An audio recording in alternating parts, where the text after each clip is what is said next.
All right, hi, I'm Todd Reitmeyer, CT Director and Ag Teacher at Mount Baker High School, and I've been here about 31 years now. So many years ago, I got involved in extended contracts because I saw they were people were losing them quite a bit, and so I put together some guidelines just that I've shared with many in the state. OSPI used to share this out to people, but I don't think they've done that quite a bit, but I for some reason people think since I wrote this that I'm the expert on extended days, and I'm not sure I am, but anyway, I'll walk through this a little bit. So again, this is just for Mount Baker, what I put together. So extended days are for time outside of the classroom that a normal classroom teacher does not do.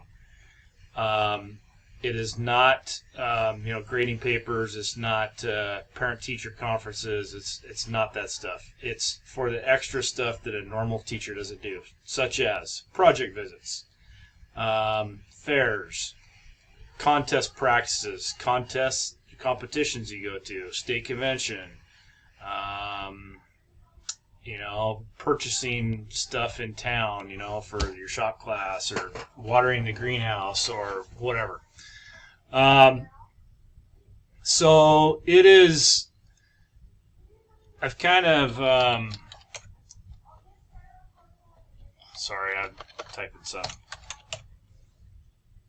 I've kind of set the standard for 75% of the hours worked should be student contact hours. So that are things like FFA competitions, travel time, SAE home visits, community service activities with kids, conventions, meets with students at night or before school or practices, fairs, conventions, etc.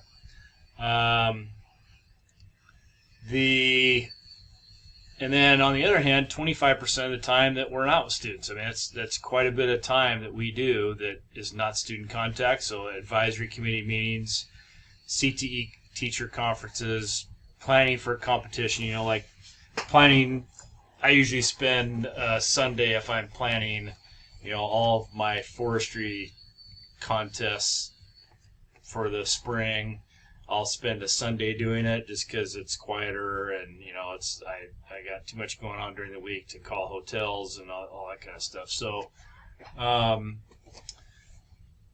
that's for that type of thing. And then visiting industry, so purchasing, development of program standards or implementation. I mean, research, and now you can add things like research and industry recognized credentials or CT dual credit. And then completing vocational program paperwork. That is not considered like doing frameworks. So things that are not considered extended days, I mean, both these lists are not exclusive. I mean, there's other things that could be grading papers, parent-teacher conferences, cleaning, organizing the classroom, lesson planning, evenings at conferences with or without students, or when students are either asleep or not engaged in educational activity. So, for example, state convention, usually a 5-day deal. Wednesday, Thursday, Friday are also considered school days. So you're not paid during this, the 7:30 to 3, whatever your contracted hours are, but you are paid from 3 o'clock and beyond, and anything in the morning up to 7:30. It is not 24 hours. Do not document 24 hours times 5 days for your extended days because you're not getting paid to sleep. All right. Many times it could be like state convention. Maybe you go to bed at 11, so from 3 to 11 is 8 hours. So that's perfectly normal. There are some schools, and I think this is brought forth by auditors, I'm not sure, but you can't claim more than 7 hours a day. I've never had that issue at Mount Baker, but there are schools that do that, and that's a lot of the stuff is up to local. There's no law regarding they have to give you extended days, but there is a WAC that says extended learning does happen in your classroom. And so obviously the thought is you're compensated for that. And that is in part of the program standards that were kind of adopted. I think I was on the committee that adopted them in 2001 or 2002. And then it is also not doing frameworks. So, you should be paid curriculum rate for frameworks. It's not intended to be taken out of extended days. So I want to just clarify, going back to the days. So find out from your district. Can I claim, if I work for 7 hours during the day, paid at school, can I work if I have an FFA meeting at 7 till 8:30, can I claim that? And if the answer is no, I don't know what to tell you. They don't have to. So that's all up to the local school. I don't have that because our days we're never like trying to get our days done, because you'll see here that we do a lot of extra stuff that you don't get necessarily paid for. All right, so I also got asked to talk about documenting. So this is last year's, I think. Yep. And so you'll see the months are on the bottom. And I really can't zoom in too well right here. Maybe I can. So, Ag Mech practice, forestry practice. Last year I had two teams at nationals, so it took a lot of practice time. Proctoring was a pain, and then you just go through here. At nationals I kept track of my days, so obviously that 16 was a Sunday travel day, and then 7, 6, that's outside of the school day, the time that I spent. And then on the way home was a Saturday, so that's 14 hours. I think that goes hopefully that explains what I was doing or what I was talking about previously. All right, so you'll see that this breaks down by the month, how many total hours worked, and then how many days, and then what's the percent of student contact time. So I didn't make the 75% that month, but you go on and either in January, start getting in February, March, and April. Oh, not March either. It picks up quite a bit, and then if you look at year to date. So this says throughout the whole year, 72% of that. Okay, but that's 72% of 121 days I put in. So if my contract's 45 days, I obviously put in contact time, total student contact time of 846 hours. All right. So I think that's adding up.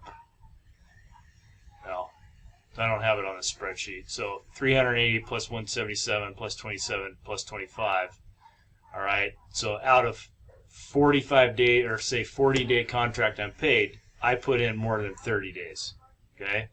I choose to work beyond my 45-day contract, but I would say 75% of the time that you're paid for should be student contact time. Okay. And then I have some charts here. I send this out usually every year to people throughout the state.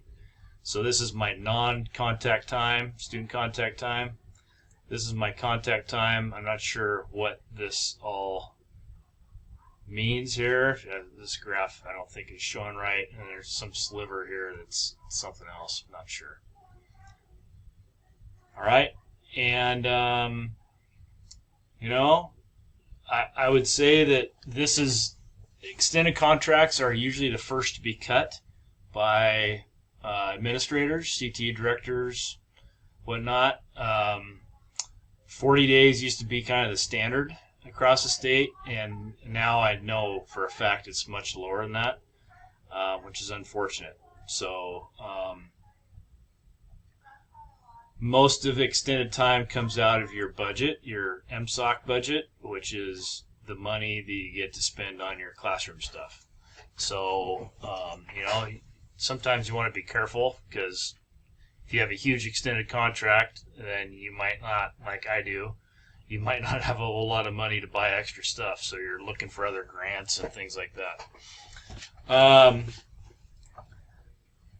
And then if you could show, those administrators what you're doing, present at school board meetings, make a newsletter, make a, if your school allows it, do Facebook, post the stuff that you're doing. Not necessarily on a personal page, but maybe on your, like we have a Mount Baker FFA Facebook page we post results on.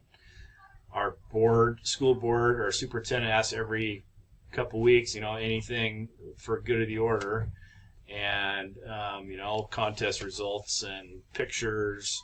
We send out a year in review at the end of the year that just highlights everything. It's about 36 pages, 1 page per contest or major activity we did, who was on it, how they did, what they learned. We send that out to a lot of people, and I think that has been a huge help to us not having extended days ever been touched since I've been here. There's talk a couple times, but it's usually they know they're getting a lot of bang for their buck because we're putting in, 3 times as much as what we're getting paid for. And so anyway, I hope this made sense and it rambled too much. I don't use the AET tracker, but I'm sure it's fine. All right, so thank you.